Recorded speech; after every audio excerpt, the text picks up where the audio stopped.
Hello there, folks. This is the first of my well, usual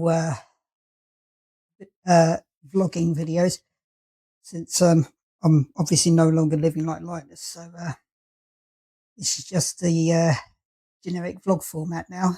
So it is the 16th of June at 5:47 p.m. Time's really flown, and so it's been like few weeks now, I think, since I had my wrist operated on. So this is how it currently looks. This is it from the side. But just to compare notes, yeah, it's this one is stuffed full of metal, and it shows. There's a bit of a bump at the back here somewhere from where the screws are. It's a bit sore as well. But so I've been doing my exercises religiously, as I told the physio this morning. I had an appointment with him. So I've been doing my exercises. Physio was just like, I can tell you've been doing your exercises. He's actually really impressed with the progress I've been making. The only issue I'm having now is this, as opposed to that. I suspect it's because of the metal work around here. But he's given me some more exercises that are focusing more on this, on strengthening this bit. The rest of the exercises I was doing, I don't have to do anymore. It's like he's very impressed with the flexibility this side and the grip that I have. So that's no longer an issue, which is great. I can crochet, but only for a few minutes at a time before it starts hurting. But I can knit. So progress. I also wanted to talk a bit about other things that have been happening lately. It's not much on a grand scope of things. My plant's doing really well. I took a photo of how it looked, how the house plant looked when I first brought it home, and then took some photos of how it's been doing since. I also got a cucumber plant from Asda again, I think it was. I'm going to have to repot it fairly soon because last time I checked, the roots were starting to hang out the bottom, which isn't great. But I've given it I've given it a couple of bug spray treatments, just because the bugs are starting to find it pretty tasty. But yeah, they're all doing really well at the moment, which is awesome. Another thing, like, I suppose I am kind of living like Linus, sort of, because, excuse me a minute, this baby, I found this when I was going outside to do some shopping or whatever, and we have this front yard where all these rubbish bags have been left until they get put out to be collected. And this was out here, left with the rest of the rubbish. And it needs a bit of tuning, obviously. I mean, not as much as it did when I first picked it up, but I've been tuning it.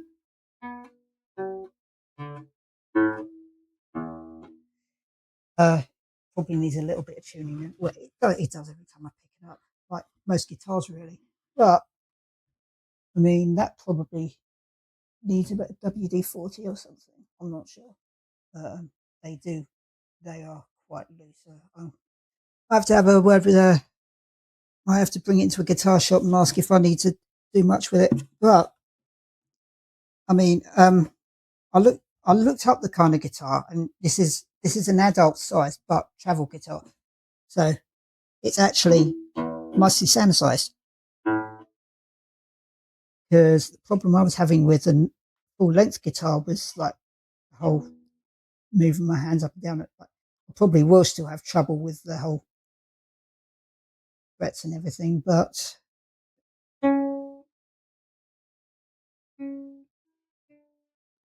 oopsie.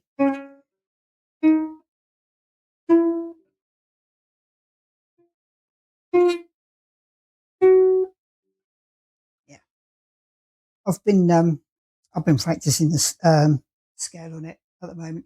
I mean, I am going to have to learn pretty much from scratch. But I haven't played guitar for absolutely ages. It's been like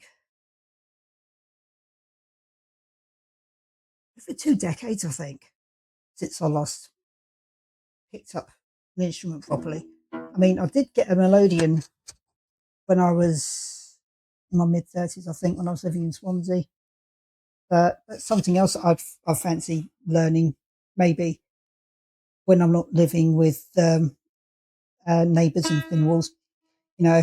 But this, I mean, I just took it as a sign, like a sign that I'm supposed to like explore my creative side again. But considering this was left out with the rubbish, sounded pretty good, isn't it? Anyway, that's that. Uh, Another thing, it wasn't exactly free, but I went shopping after physio today, and bear with me a second. Something I saw last time I was in Aldi and was praying it was here today. Thankfully, it was. It has fishing equipment. So this was $4.99.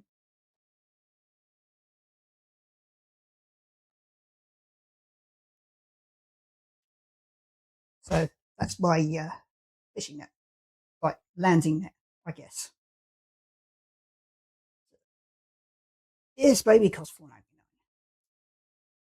That was nice. And uh, this full fishing kit here, $7.99 the whole lot. I mean, for just a beginner, I mean, I know it's probably not going to be much good because cheap and cheerful, yeah. I mean, the lures definitely aren't that great, I don't think. I mean, not bad, I guess, but I don't know.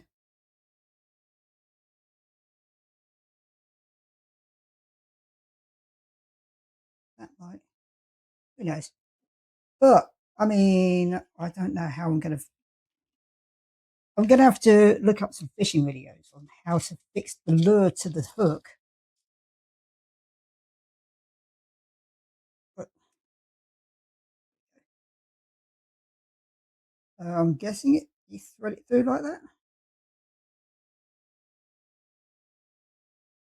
I don't know.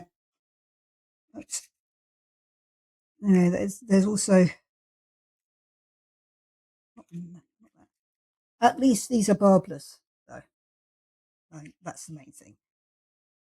I mean, I don't think you can even use barbed hooks where we are. Damn sharp though. And there's also, yeah, instructions get pretty confusing actually. Right. So you've got this like what they call the swivel. So like you've got the bobbers here, and you thread that through the line like that. You thread the line through. I think instructions here. Excuse me. Old. So life-saving instructions. Um, so boat setups you got somewhere to perch it. I don't have enough arms. Um, right. So it's float, then bit of line with it. Weight.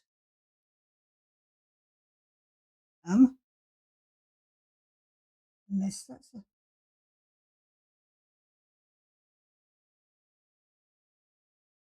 yeah. Anyway, so you thread the line through there, and then somewhere down you got this, I think,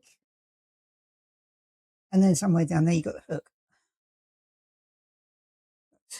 Yeah, so I'm gonna have to look up some videos on how you actually do stuff because some of the instructions are quite confusing.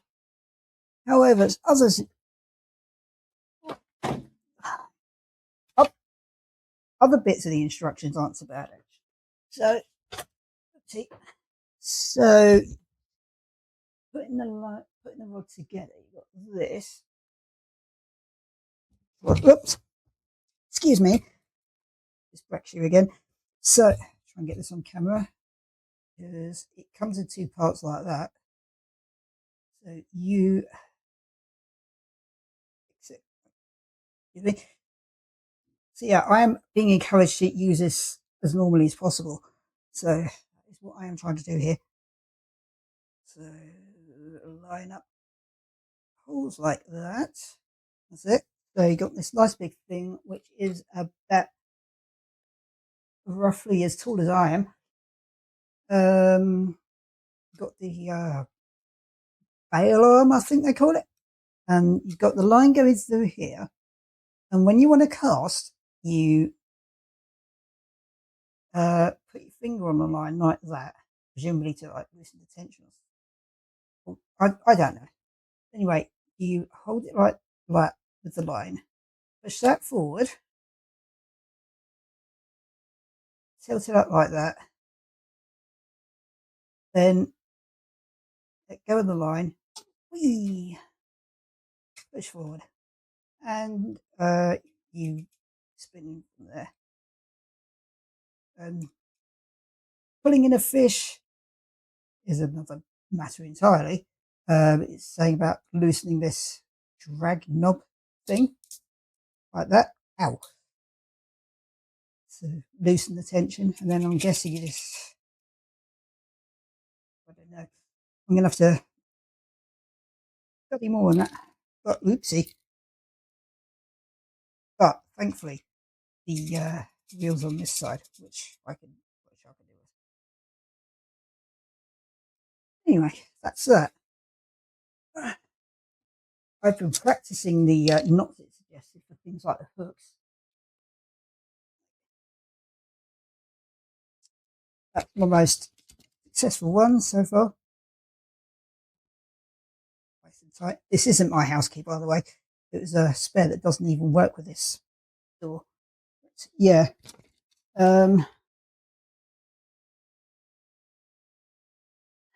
I've been doing quite a bit of practicing now. So yeah, I mean, I've figured out that knot. The attaching the swivel is confusing as hell. I'll have to look on YouTube for that. Anyway, not bad for £8.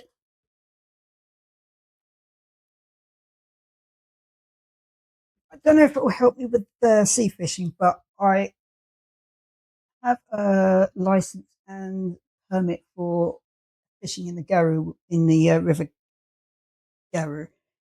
So it probably doesn't matter me mentioning location, general location at this point, since I'm no longer in fear of getting caught. So yeah, uh, that's been the thing so far. This I've been encouraged. I've been told I need to wean myself off the splint now. I'm still wearing it at night, but I need to not wear it outside so much. But funnily enough, I mentioned one of my hobbies was video games, and the video was like he was asking like, "Do you use a controller like that?" I was like, "Yeah." He's like, "Okay, that's probably helping." Best excuse for playing video games ever. Apart from the fact that I'm dyspraxic and they're supposed to help with honing my hand-eye coordination as well. So that has been helping as well, which is pretty cool. I don't have to do these exercises anymore. It's not that I still have to do. It turns out I've been doing it wrong. I was doing it like that, which I do also have to do because it's no longer pulling so much here. But I'm supposed to be doing it like that now. So yeah. But I also have some other exercises, like I think one of them was this. I've got my arms. I've got the arms of the chair I'm sitting in. Yeah. So it's supposed to be like that. I think is one of them. And I've been given this rubber thingy for resistance exercises. So yeah, I'm doing them religiously every morning now because I want my hand back basically. Um, well, I do have my hand back, but not as much as I'd like. Like I can't crochet as much as I'd like, for instance. But on a related note, I was out um, I was out doing some shopping earlier.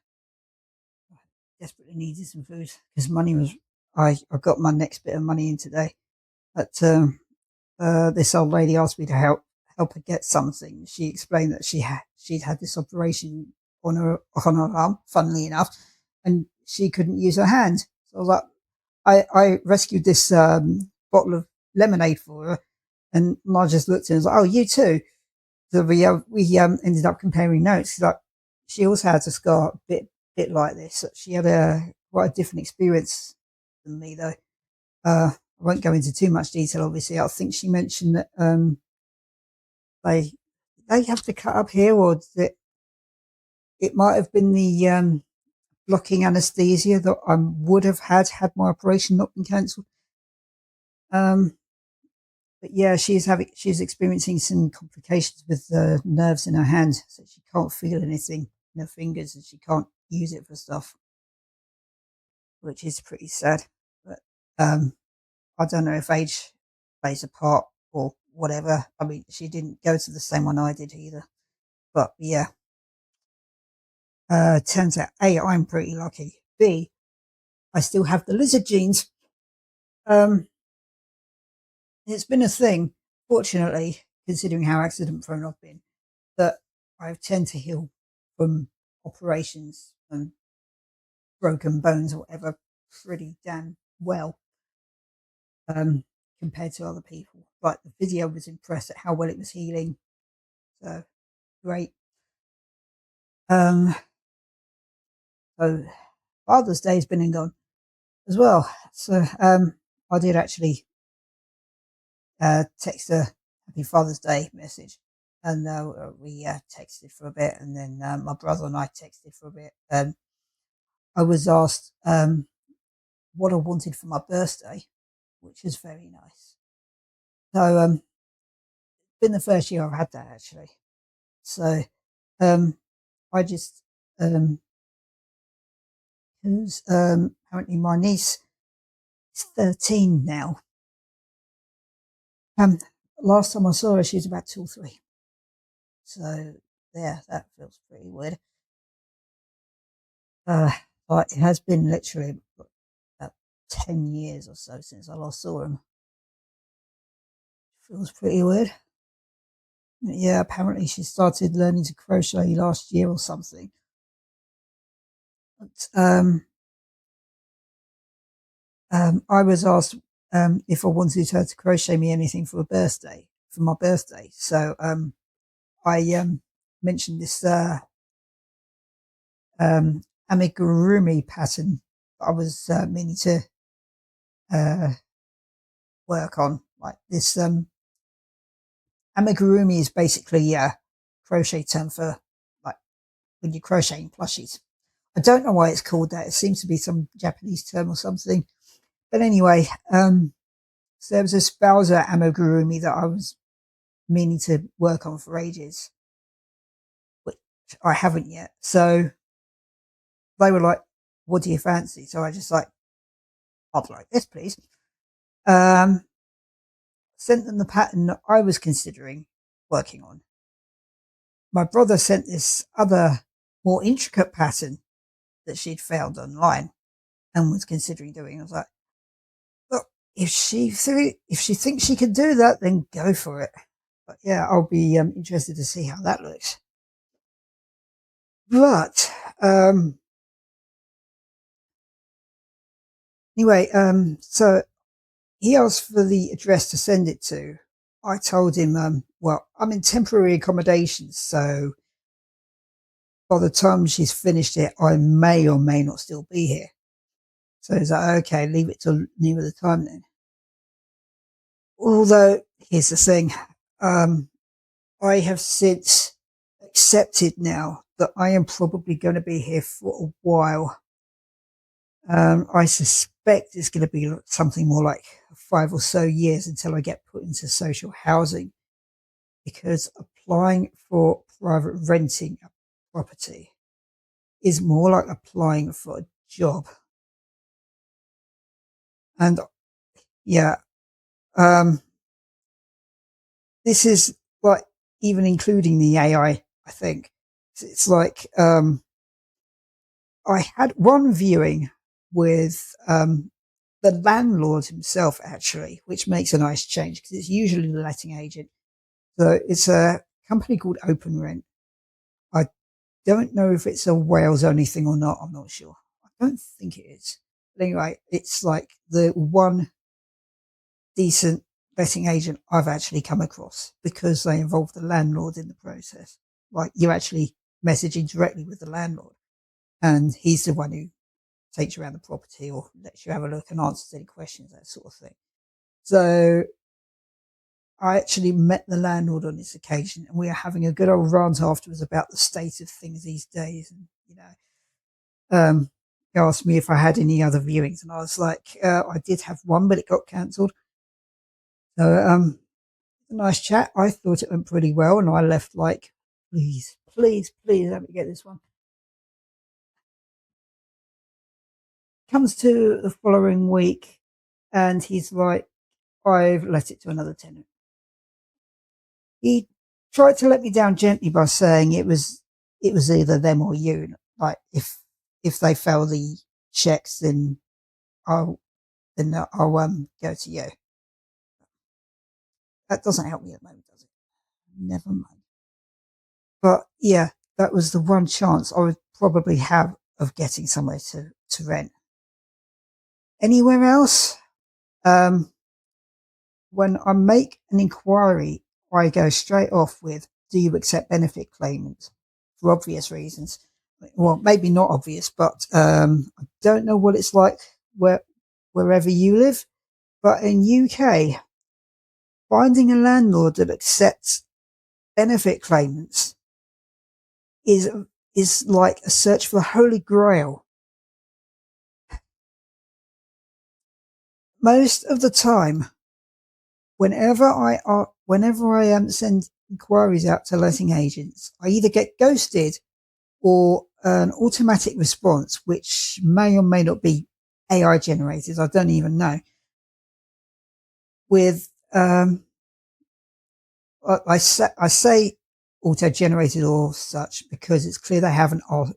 It's clear they haven't read my email, because like the one that most stands out is where I got emailed this standard list of questions. It was about that long, about things like, are you self-employed or employed?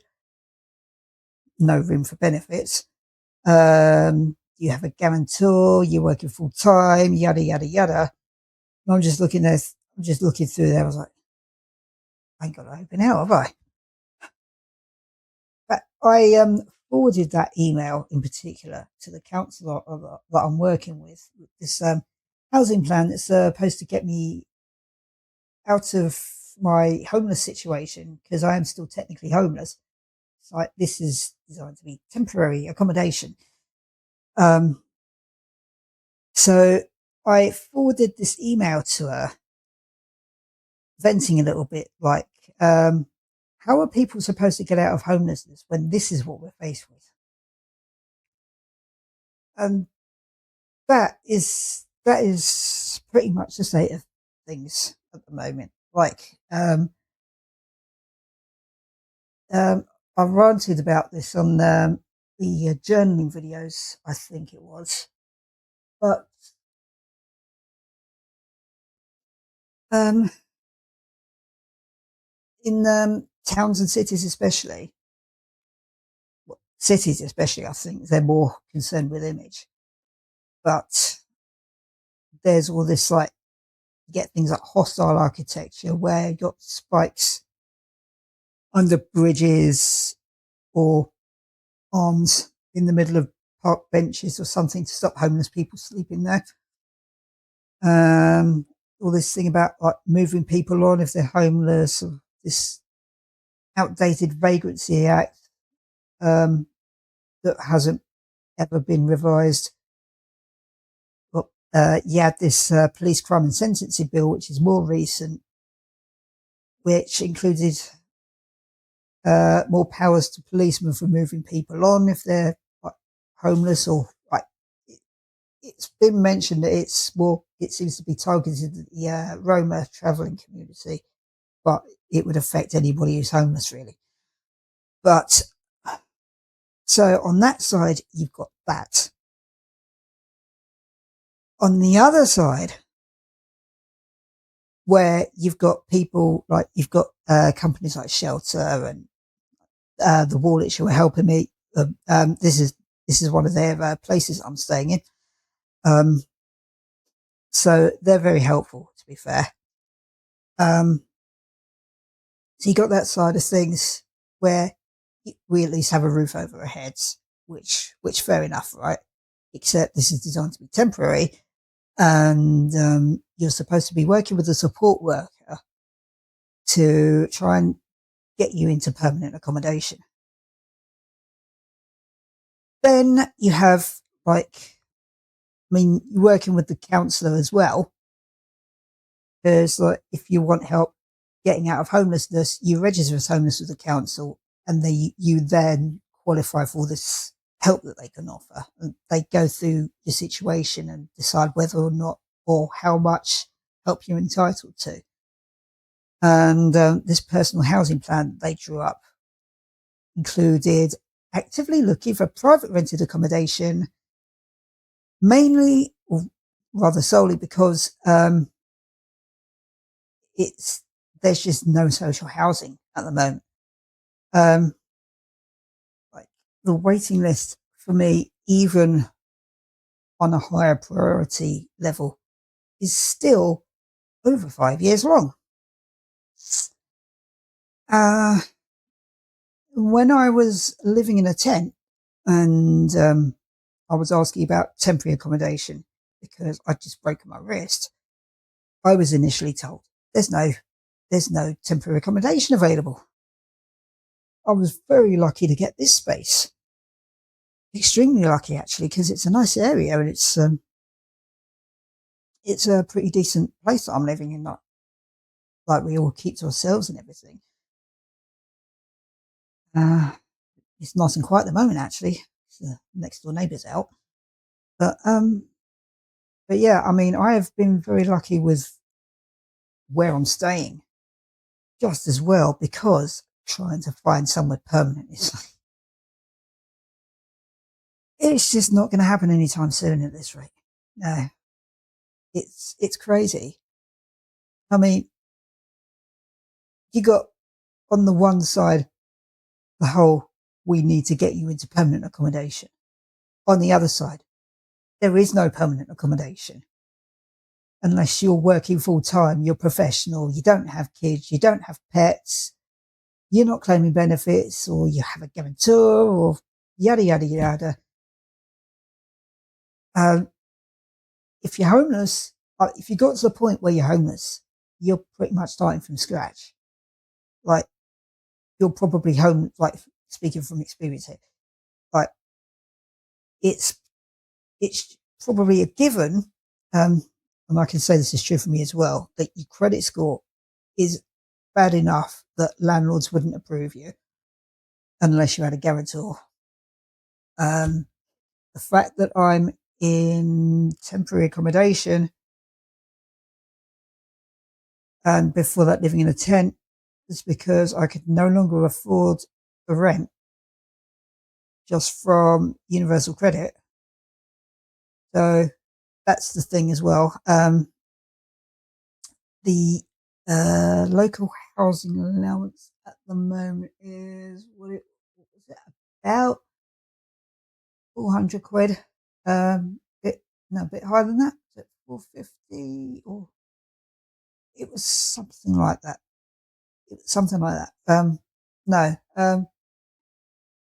Yeah, I think between 400 and 450. I think cheapest rentable place I can find currently is £500. So there's that. Not to mention the bills on top of that, of course. And like, there's a reason I'm homeless, yeah. So, like, reason I'm homeless is because I can't get into private rented accommodation. So, being told by the council part of your housing plan is try and get private renting accommodation. So, hello? Yeah, it's a bit stupid. Like, the whole thing is just really stupid. And I mean, I'm coming from a place where I mean, I'd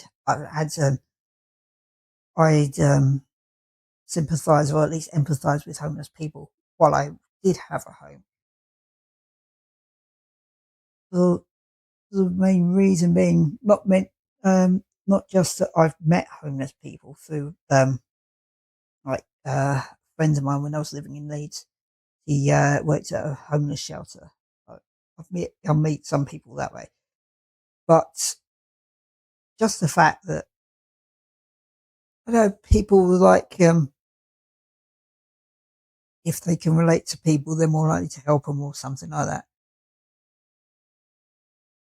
Given my track record, thanks to ADHD, whenever I see a homeless person, all I can think is that could easily be me. Easily. To the point where I'm surprised it's taken this long for me to end up in this position.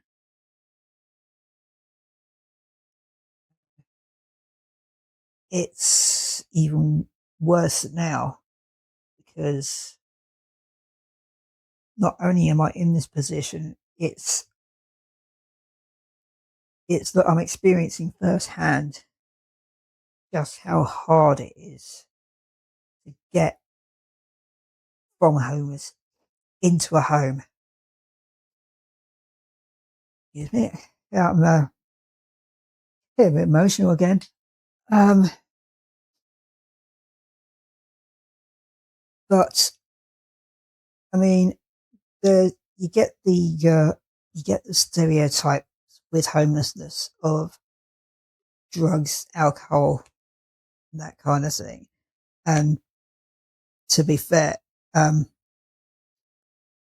excuse me, my support workers even mentioned like this sounds like the it's out of the temporary housing that we have that this company has. Like he's been in other places where it kicks off like they've had to kick out people for substance abuse or whatever. So yeah, it is a thing. Um, had I been any other person, like I tend to be a bit like Alex in that I have an unusually strong will to live, despite being suicidal sometimes. I don't know what it is, but it's just something that's no matter how bad things have got, I've never to anything like alcohol or harder substances, apart from mushrooms. But I class that more as medication, like natural medications. That's literally what I used them for. And they did really, really help. But in terms of using it to cope with the situation, like people using what coke or sleeping pills or whatever else, never crossed my mind. So yeah, I can I can understand why the average person who doesn't have my cast iron will to live, who would end up like Shane. Um, I can understand why a lot of homeless people would end up using something or other, because the reality is just far too depressing. I mean, it is a shit situation to be in. I mean, homelessness in itself, it depends where you end up. I mean, if you're out on the streets, then yeah, it's like you don't want to be out on the streets. It's horrible. I mean, I haven't experienced this, thankfully, but I've heard stories where, like, one guy I was buying a sandwich mentioned how he'd been spat on. Like, I've heard of people being attacked, or like Linus is saying, "Don't destroy my tent." Um, so yeah, that kind of thing does happen. I was lucky in that I had the benefit of foresight, because I knew I was going to be homeless, so I used that time to plan ahead and like figure out where I was going to stay. And it turned out I picked a really good spot. People left me alone, even knowing I was staying there. Only started raiding my tent once I hadn't been there for a while. Um, but yeah, I mean, I enjoyed the tent experience because of I was able to choose where I was staying, and I had the equipment to get myself started, and just the whole thing. 1010 would do it again. No, if you're on the streets, it's a different story, obviously. Most people wouldn't have the buffer of like benefits, maybe. Like, a lot of the time, it would just be like, um, 1 minute you're safe and sound in a house, the next you're out on the streets. That's seems to be a lot of people's experience. So they don't have any time to plan ahead or get onto benefits or whatever. So our benefit system actually has, at least in Swansea, and here, I think, um, where if you're homeless, there's a specific team that can help. But in my case, I lost my job.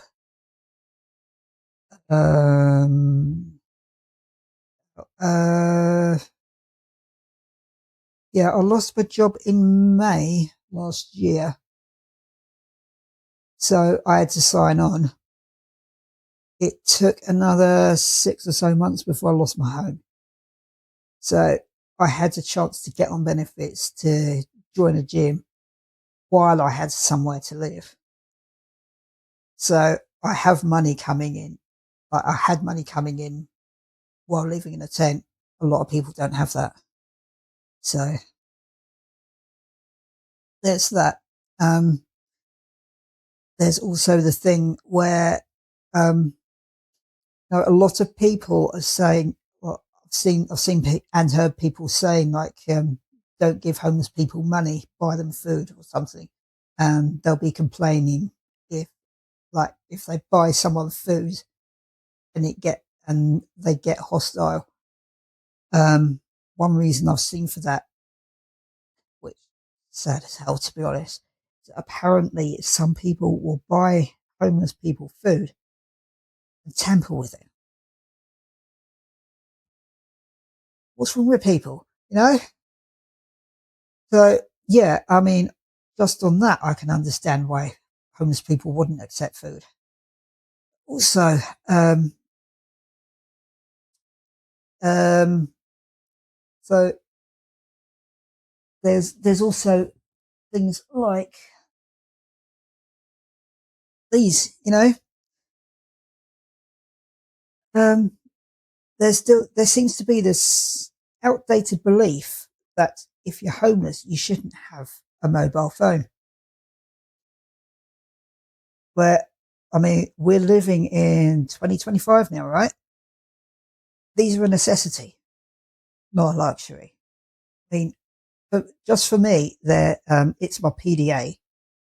Um, like I've got things like my calendar and stuff, but also it is assumed by most companies, including now job centre,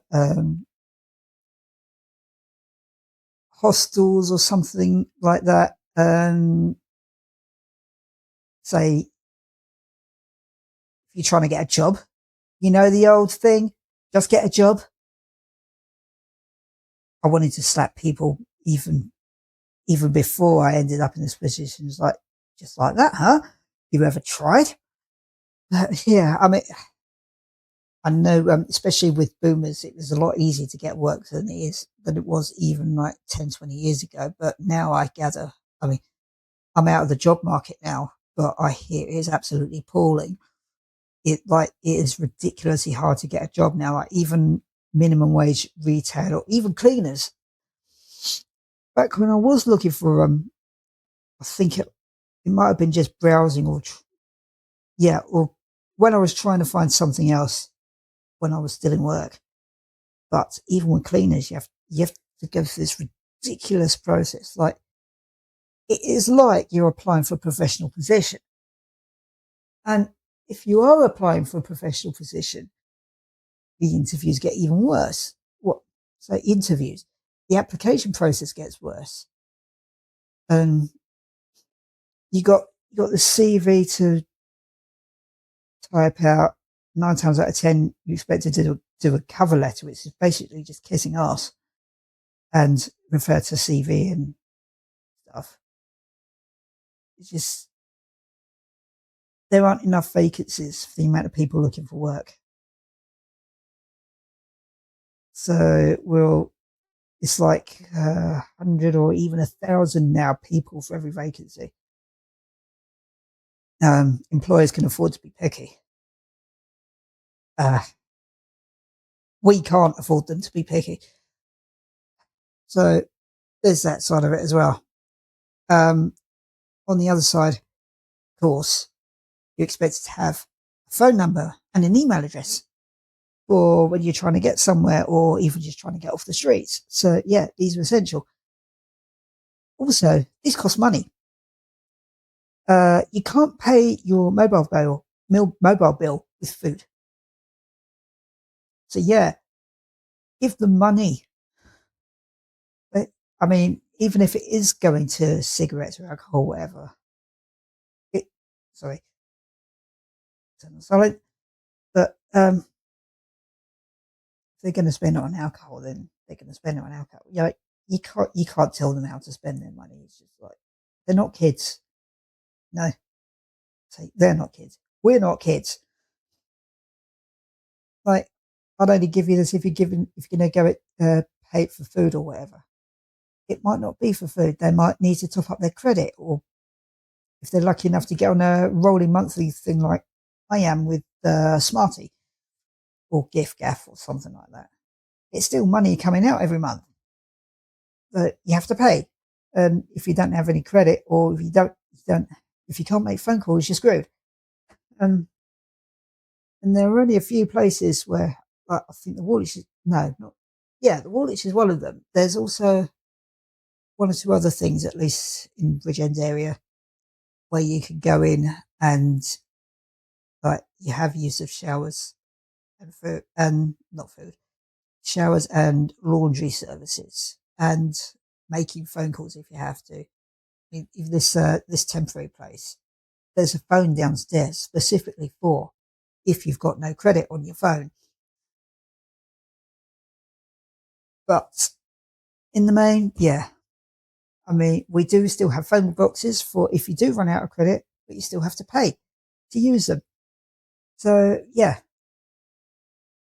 it's not just food that homeless people need, you know? Oh, yeah. Talking of laundry, laundrettes. If there's no building that you could go to for free laundry, like say if you're living out in the sticks where I used to, um, there was a laundrette about a quarter of an hour's walk away. Again, cost money. wash your clothes. Uh, and as I pointed out in previous videos, like I did get a portable washing bag, which I don't know where that's gone now. But yeah, I mean, I didn't use it in the end, but it's good for small stuff. But when it came to that big snuddy thing that I was wearing, you can't fit that in the washing bag. So yeah, I needed to put that in the laundrette, which costs money. Yeah. So runs over. Right, I just got really on my soapbox. It's a, I mean, it's the whole thing with being broke, just like under the poverty line in general, touches a nerve, and especially now I've experienced homelessness. The whole subject area touches an even bigger nerve. So yeah. On a lighter note, um, regarding the Stardew Valley videos, um, I was I did start recording for a test run for my story videos before they went sideways. Anyway, like it's still a test bed at the moment because I'm discovering all these cool new mods. Some of them that aren't playing so nice with other mods, so I've had to fiddle about with them. Um, uh, yeah, one such mod is actually it's known as a rival mod, where you're seeing these other couples pairing up, which, especially for a story run, I thought looked really good. This particular one I was trying out has some interesting pairings, so I decided to use that in the story run. Also, I want to rely as little on fashion sense as possible. Like just use it for give myself that little red streak in my hair, and that's it. Um, the rest of it, yeah. Um, Half the fact is a bit on the cheesy side, where you've already got these clothes ready for wearing or whatever. But on that note, there's a flower dance mod, which where you it's alters the dance routine, so your farmer's actually dancing along with the others, as opposed to just random hand movement. Despite how many years you've been going there, so Kelly's a flower dance mod. That's what it is. The other part of it is where it changes your attire, so you're actually in a flower dance outfit. So I've been trying that out and having one or two issues with it because of the seasonal cues mod that I'm using. So I've been fiddling about with that since. Also, definitely playing expanded. I am definitely glad I have the chill events on. I've seen Sebastian's one now. I can understand why it clashes with things like canon friendly dialogue and Mag's immersive Sebastian thing. Also, I'm very glad that Cantrip disabled that in her older Sebastian mod. Well, for obvious reasons, like he's not Robin's son in that mod; he's Robin's brother. I'm definitely still playing with that mod. I'm definitely still romancing him with that mod. I mean, it is a proper story mod in itself. Interestingly, though, there's this realistic writer Elliot mod that I downloaded, which trims down Elliot's over the top personality, which is what I couldn't stand about him. But now that he's a more believable, more realistic character, I actually start like I want to date him now. So I was giving that a test run, partly on the Steam Deck and now on this one. Um, also, while playing this test run, excuse me. Also, while playing this test run, I fell hard for Victor. He is an absolute sweetheart. Um, he's like a stable version of Sebastian.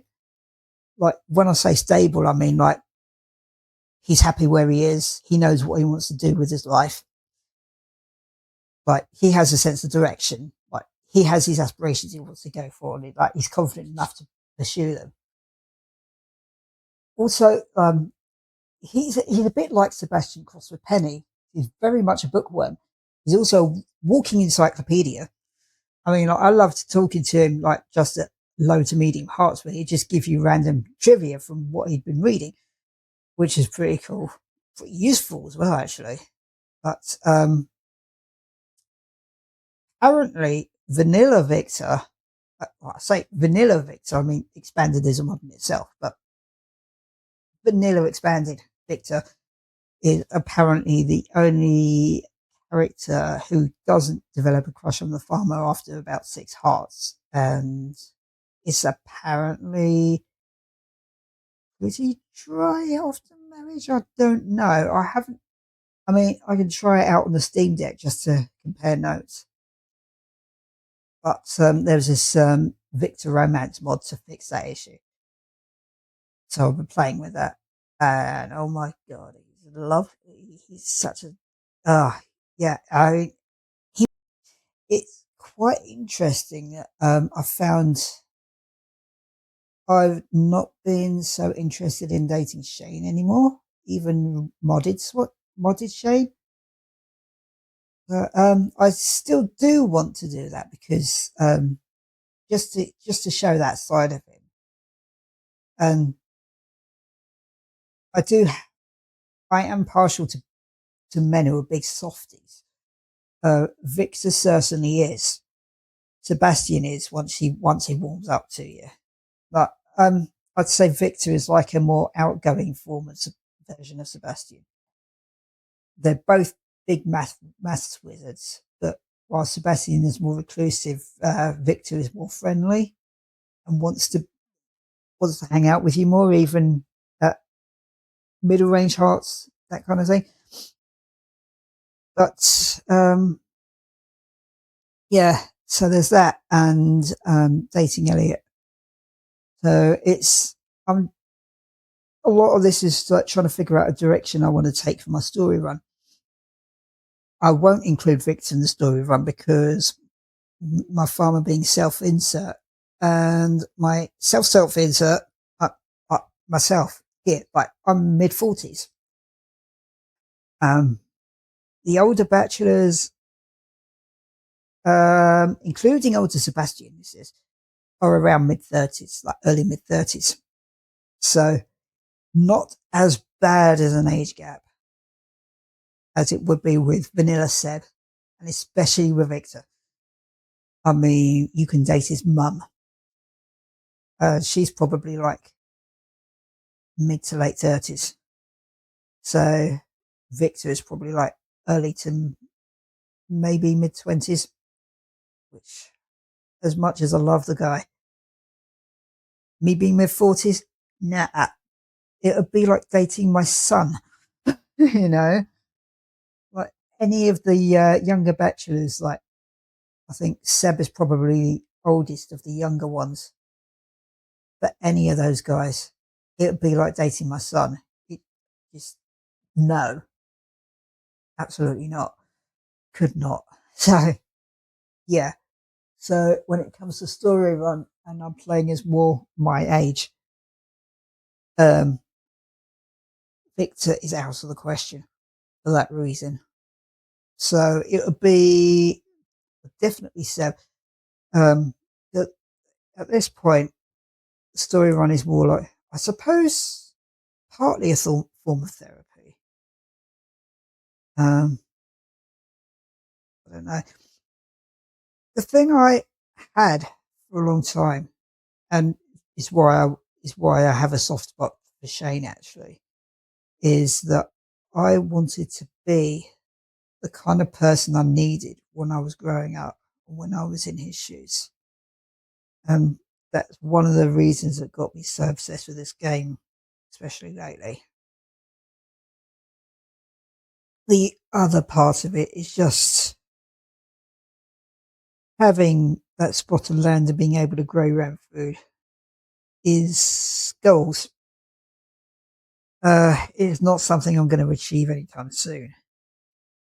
Although, interestingly enough, there is this plot of land I would love to buy if I had a Thunderball scale win. Like, no, is a Thunderball 500,000 or is it less than that?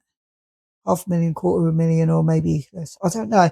But yeah, it wouldn't even be a Thunderball size win then.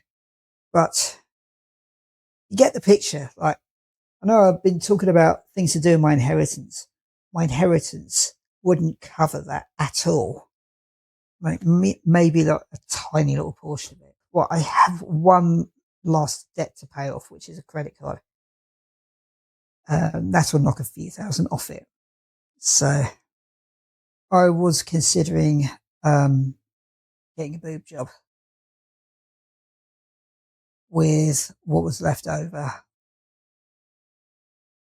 But I was looking at prices for boob jobs lately and just can't do it. I don't even think I'm ready for a boob job yet. I mean, I've been taking estrogen for several years now, actually, but sometimes if I'm running low or if I just forget, I miss a dose or so. So I don't know, but this, I don't know if this is the most I'm going to have now. Funnily enough, there's nothing on this side. It's down to the problem I had when I was like 21, and back when the NHS were correcting deformities like that. Yeah, my dear old mother called it a deformity. You know, in like she called it that. She called it that in a bid to reassure me that the NHS would fix it. I wouldn't need to go private. But well, at the time they did. Had I felt I had a voice because of the NHS, I would have asked them to boost up the smaller one to match the bigger one. And this was the bigger one. It was about double D. This got up to about a C. So it's like quite a big difference. And it seems to be happening again. Like, I've got development on this side a bit, but this side completely flat.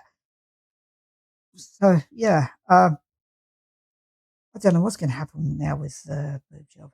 It's going to be something I'd have to save for. I mean, I can file most of the inheritance away to put aside for that and like try to save for it, I guess. On the other hand, these laptop issues I've been having. Main reason I got a new laptop is because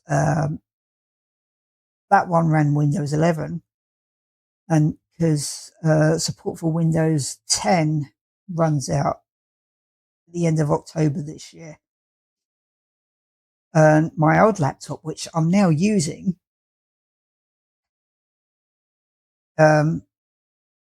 this is on Windows 10, but it is more powerful than the laptop I was using. And part of the reason I stopped recording the main reason I stopped recording the test run I was playing through is because of the stutter.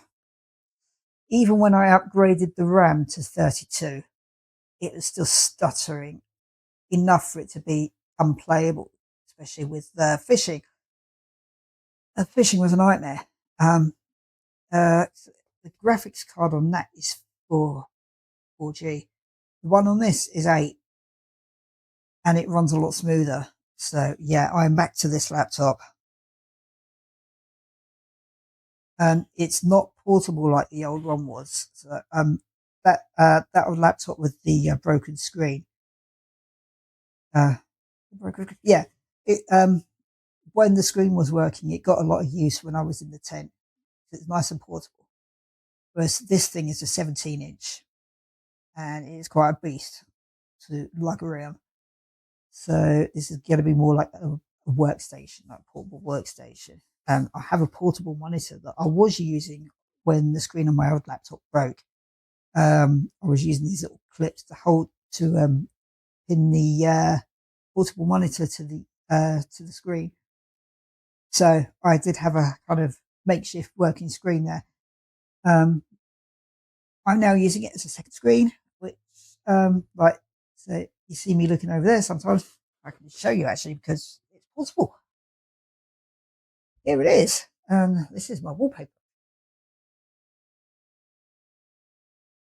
So that's my now second screen that I'm using. So I'm back to where I was before with Immersive Sam. I think was I still using a desktop unit or was I using a no, I was using a laptop, but I had a full size monitor that I was using as a second screen.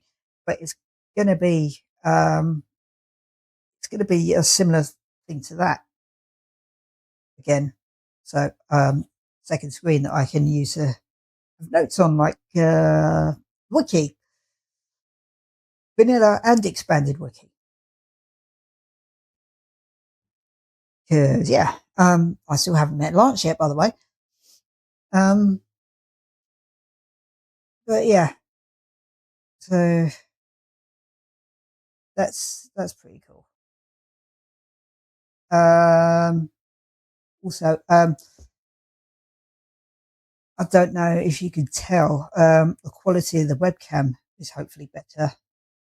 This is a separate webcam I'm using now, as opposed to the laptop webcam I was using. But I'm still using the bed desk thing, except now I'm in an armchair and the desk thing is on the floor, so it's nice and stable. The only thing is, it's a bit awkward for when I'm not so much playing, but if I'm just using the screen and especially using the mouse, I have to hunch over like this, which isn't great for posture. So that's an issue. I'm gonna have to be really, really careful with my money at the moment.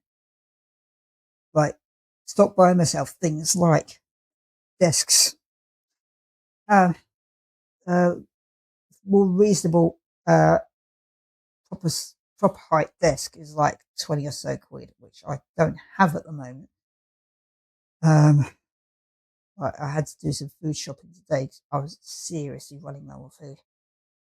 So yeah, my bank balance is still very shaky. I'm still praying for my inheritance to come through at some point, so I can pay my credit card off. So that's not coming off my income every month.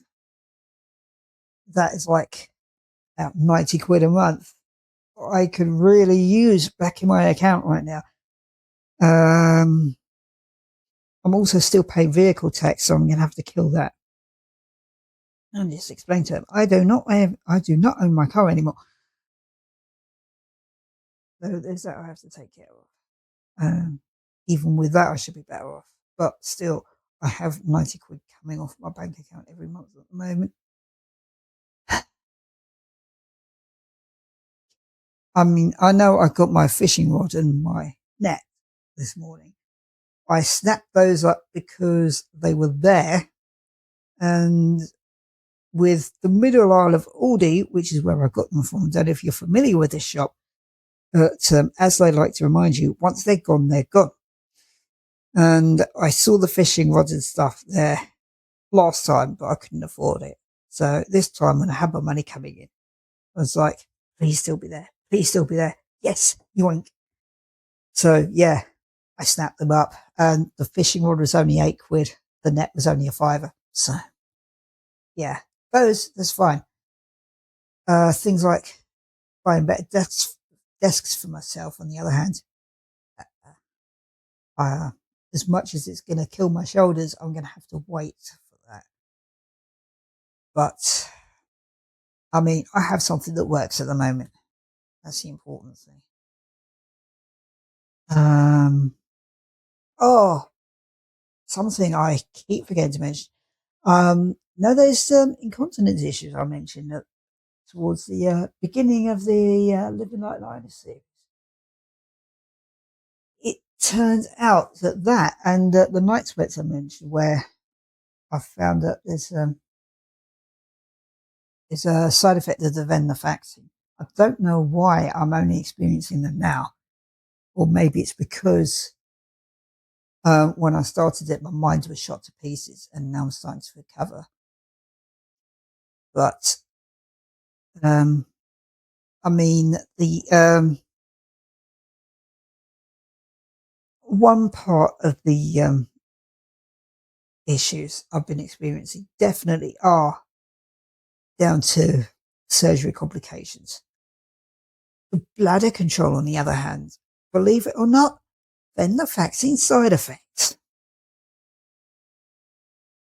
Um, I'd been, I'd wanted to come off the venlafaxine anyway, and I knocked the dose down from twice a day to once a day over the past several weeks. I think it's been like a couple of months or so by now. And I did notice, like, I swear I'm not having the kind of issues that I used to. Like, I'm not having to go as often for a start. It's no longer a struggle when I wake up in the morning to get down to the loo without pissing myself. It's back down to the usual. It's like dressed, going downstairs, and I'm fine. I mean, I'm chancing it with not wearing incontinence underwear now. That's how good I've been lately since dropping my venlafaxine right down. But I had to check on the leaflet for these. I mean, I kept it for a reason. That side, that side. So I kept this for a reason this time. But I had to look on the leaflet just to check, like, why is my bladder stronger than it was when I was in the tent? I mean, not that I'm complaining, but I was like, something's off here. Like, what's going on? So I checked just on a hunch on that leaflet under the side effects. Among them were increased frequency going and in a inability or lessened ability to control it, both of which I were experiencing when I was in my tent. And I was like, you son of a bitch. Yeah, I definitely want to come off that damn medication now. I mean, I'm still waking up some mornings with a bit of sweat issue. So, yeah, I mean, I'm okay at the moment. It's not as bad as when I was on twice a day, but still, I mean, it's probably a lot down to no longer being on ADHD medication, no longer being in work. I mean, it's a combination of positive factors. I think that period in the tent has definitely done me the world of good, as did the time when I was on shrooms, which is probably what led to me considering things like, sod this, I want to live in a tent. Just get away from everything, and has helped me discover that I'm actually more of an outdoorsy country life kind of person. It's got me back into plants. What, like I say, it. I mean, not just the shrooms, like this whole thing of like not having to worry about work anymore. Like, I'm no longer burnt out from work and like not having any eye. Like, when I was burnt out, I could barely function at all, and I'm getting to a place now, thank God, of like, I'm starting to find myself again. I'm getting more interested in stuff again, like plants and with that guitar. I got out this morning just to do shopping, and I came back and I felt a lot better. I felt more full of life, which I haven't felt for ages. But it's definitely the part I miss most about being in a tent is just the freedom that I had, and like free water and free from bills, free from society in general. It's just me out in the sticks, out in the tent. But I have discovered that I am more of an ambivert rather than an introvert. I mean, I do get overstimulated in noisy, busy environments. Like I still have hyperacusis issues. To make matters worse, I lost one of my earplugs, so I'm basically without earplugs until I can afford to switch to, which I would like to get my hand on. But I'm just chatting with people. Like I feel a lot better. Like if I'm chatting with the right people, I feel a lot better, basically. And this area is like people I've mentioned before. People will just randomly talk to you, like I did in the Audi this morning. So yeah, that's nice. That's been helpful. Um, being in this small living area has actually been really helpful. It's helped me figure out what I really need. It's also a lot less overwhelming than it was when I was in the house. I mean, it's still a bit cluttered, but it's nowhere near as bad as it was when I was in the house. And like, because there's enough space to play with, so that's a lot help. That's a lot better, and there's less area to clean. The bathroom downstairs is communal area, therefore cleaners come in and clean that. So there's that I don't have to worry about. Less floor area for me to clean. Also, because I'm getting more use of my hand, I'm now able to start cooking again. That is now more down to an energy issue, of course.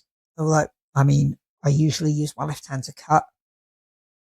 I'm having to use this hand, which is all right. It's not too bad. I can stir with this hand, although I have to, like, a lot of it's down to muscle memory, like instinctively going to stirring with my left hand. Like, actually, use this hand because this hand is still a little fragile, but I can do it. I did actually make myself a stir fry using one of those kits from Asda, actually, I think it was. So, ready prepped veg, so I didn't have to cut it. So that was helpful. So it was just chuck all the stuff into a wok. And yes, a wok was left here, thankfully. I brought my utensils back, so I was using that. So it was just a case of hold wok, stir, stir, stir. I can open bags now without using my teeth, which is great. So yeah, I can make simple stir fries. I've been having jacket potatoes sometimes in the evening, which is a much nicer convenience meal than out of a packet. I've got burgers in the freezer. I did get some burger buns and stuff, so I get some burgers out of the freezer. I've got this breakfast sandwich maker thing now. It was staring at me from the middle of Aldi. So it's like make yourself your own breakfast muffins or burgers or stuff like that. So I've got some little pork slices, little mature cheddar slices, not those horrible plasticky cheese slice things. They're horrible. Proper cheese, you know. So got that. I've got these eggs that I still haven't gone into yet, but then eggs last for ages anyway. So it's one of those you just put it all in, put it all together, dunk, wait a few minutes, pull out, num num num. So something to hopefully get me eating a bit better, eating a bit more. I've got some burgers that I got reduced, including some nice cod burgers, actually. They were reduced right down. Reduced dial is your best friend when you're broke, as is the app Too Good To Go and Olio, by the way. So, got these burgers. They were reduced right down because the use by was the same day, I think it was. First thing I did, check on the back. Can you freeze them? Yes, good, right. So they're sitting in my freezer. So yeah, I'm finding ways to manage. I mean, you do learn to be very resourceful when you're broke. You have to be, basically. Um, I mean, the odd things I get, like that sandwich maker in the kitchen, like and the soup maker actually. The sandwich maker cost me about $12.99, I think it was. Soup maker was from eBay, like second hand. So things like that. I don't like to use eBay that much when I have a shared mailbox, but every now and then it's all right. But I'm still using the Amazon blockers at the moment, and something I've completely forgot I had use of was Argos store. The nearest is quite a walk away though. It's like half hour's walk away, so that's still a maybe. I mean, the bigger items especially is like, yeah, maybe not. So getting your delivery here for bigger items is going to be a thing. But apart from that, yeah. Yeah, I mean, definitely forcing me to get my ADHD under control more. I'm having to actively fight that part of myself, which is harder than it may sound. It's but when you're living central to all these shops, especially superstores, places like Asda and Aldi, where you got these um, cheaper priced electronic stuff, not necessarily things like entertainment. It's one of those things where I just look and like, I don't need it. But thankfully, I'm at that level now. Kitchen stuff, on the other hand, where I'm getting more interested in it again. Well, I'm just browsing that things like air fryers and stuff. I do need an air fryer at some point. I did have an air fryer, but there was no room in the end to bring it with me. So I had to sacrifice that, sadly. Although I was using it more for, like, I was wasting a lot of the functions I've got on it. But I would like to get one. There's something I've seen in as a air fryer combi oven thing with a rotisserie function. So if I do want to get myself some, like, say, pork joints or something like that and just stick them on a rotisserie, best way to cook that kind of meat, honestly. I would like to get something like that. Just ways to improvise, like barbecue or grill inside. I would, yeah. Speaking of which, I do need, would like rather not need to get something like a grill or something just for burgers or something like that. But I have the fryer and I don't have the grill here. Actually, I have grill function, but I don't have the pan. But never mind. But I can fry burgers at least, so it's better than nothing. Um, but yeah, I mean, thinking more to myself now. But yeah, I mean, I can do stuff now. That's the main thing. I rescued my knife block and knives from my car and just brought them here.